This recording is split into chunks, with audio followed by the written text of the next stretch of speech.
Hi everyone, in front of me I've got RedMagic 10R and let me share with you how to change the keyboard language on this device.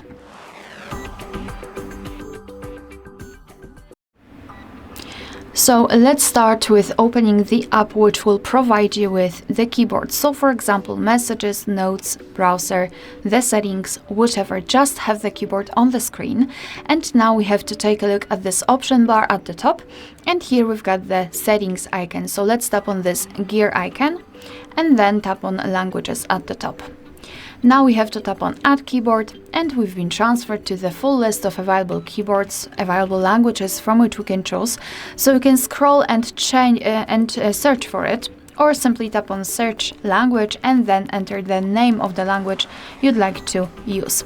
After finding the language, let's tap on it.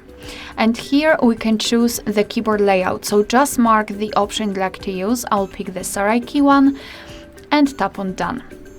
Here we've got the language added, and before I'll show you how to remove the language, I'd like to show you how to use the keyboard with 2 or more languages added. So let me go back to the keyboard, and here we've got a hint actually, and we've got this pulsing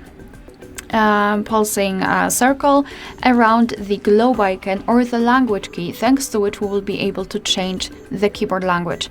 What is more, the space bar, it's not empty anymore. Right now we've got the name of the language we're currently using.